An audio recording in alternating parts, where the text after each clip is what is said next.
Okay, welcome to our first video of the next section of the course, which is the changes to the UK economy. So we're looking at how the UK economy is currently sort of supported now, how it's been in the past, and how this links to different regional and national trends.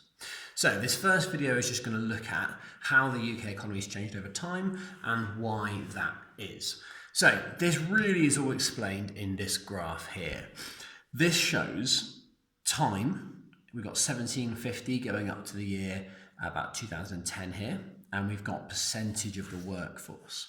Now, the important trends in the UK are that agriculture has steadily declined, or primary industry, which is the blue line, has steadily declined. In 1750, it was 55% of the workforce.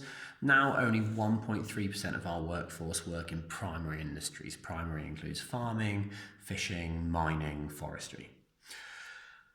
As primary initially decreased, there was a growth in secondary, and that's this kind of reddish orange line here. So secondary is relatively low in 1750, but we're moving into the Industrial Revolution here. So that grew and grew and grew, and it peaked around about 1900 at about 61% of the UK workforce worked in manufacturing. And this really represents the industrial revolution, the industrial era, certainly that Victorian period where we had masses of industry, particularly in the north of the country, often tied to the coal fields, the steel works, textiles, all those kind of things. These workers were often also in port towns because we had awfully large amounts of trade. So we have raw materials from the British Empire coming in, getting processed in manufacturing industries and then shipped out.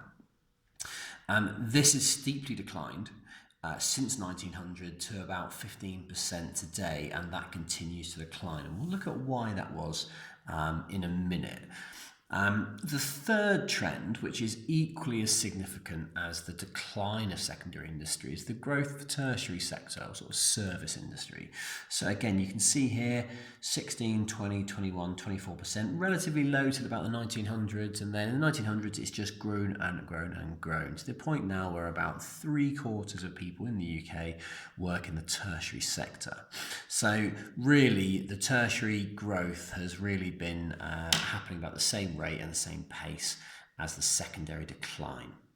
The last point to note is the quaternary sector. Quaternary sector is research and development, it's financial institutions, it's science parks, business parks. And this has really only existed since the 1950s and now accounts for about 10% of population's employment, and that is steadily growing in the UK. And that's certainly something the government is keen to grow.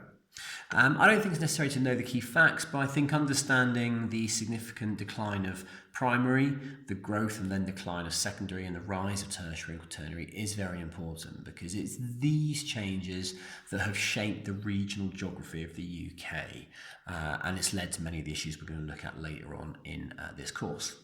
So, just to sort of show you some of the changes. As we said, primary industry, secondary industry is very big in the 1800s. Now, this really fits with the Industrial Revolution. We've got the coal fields of places like South Wales and north of England being exploited. We've got the development of iron ore and steel industries. You've got heavy manufacturing.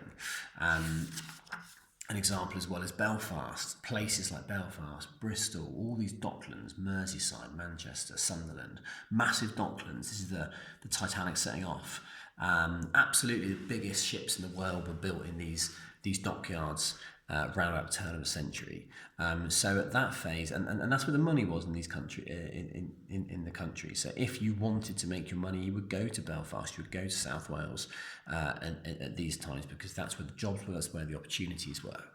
But these industries have massively declined. And the declines really happen for two reasons.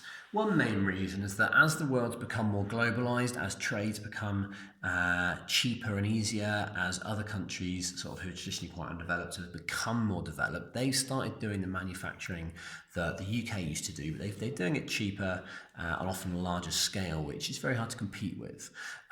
Sort of lower labour costs, sort of lack of rules often makes it easier to do it in those countries. So part of it is globalisation. It's cheaper to get things made elsewhere. It's cheaper to outsource things. And that's led to the UK becoming less competitive. We're also running out of resources. There's only a finite amount of coal and that is starting to run out. Iron ore is the same. So it's becoming more expensive to manufacture anything in the UK for those reasons. But a third point really is that the government from about the 1980s onwards, starting with the Thatcher government, really discouraged these industries. So that government privatised an awful lot of industry.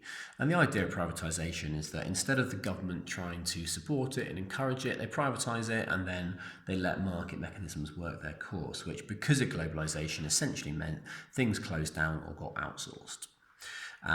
This is in contrast to countries like France or Germany or Italy, whose governments chose to support their manufacturing far more. Hence, French, German, Italian cars are all made in those countries, as an example. But the British government chose to privatise and chose to look to kind of close a lot of the coal mines, a lot of the manufacturing. Now, the problem with this is that there's a really clear north-south divide. Most of the manufacturing was happening in places like South Wales, the northwest and the northeast, where they had raw materials, large labour centres, and they had coastlines for ports. As a result of that decline in industry, it's had a massive impact in these regions, and it's created what we call the north-south divide that really does exist today. And this is a map showing a percentage of households with total wealth. And it really is sort of at a certain level, and it really shows how you can see the south really have far greater disposable income than places in the north.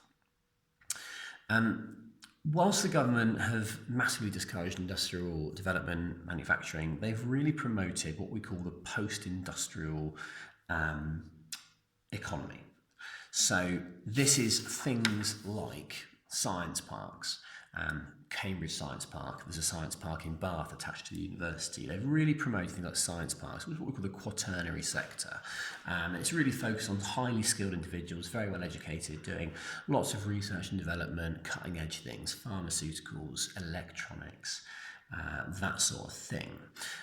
The other thing they've really focused on is, and this is Canary Wharf, is the kind of financial district. So really developing sort of London and the financial markets, which our economy is now fundamentally linked to, which has its ups and its downs.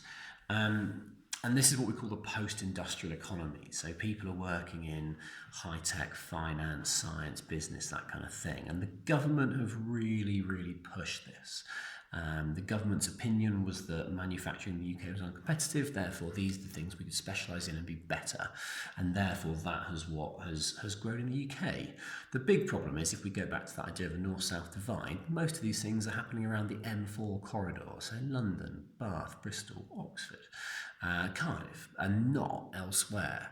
So one of the big issues with the government policy is, although perhaps the country's done quite well, the economic growth has been massively regionally centralised in the southeast and that M4 corridor.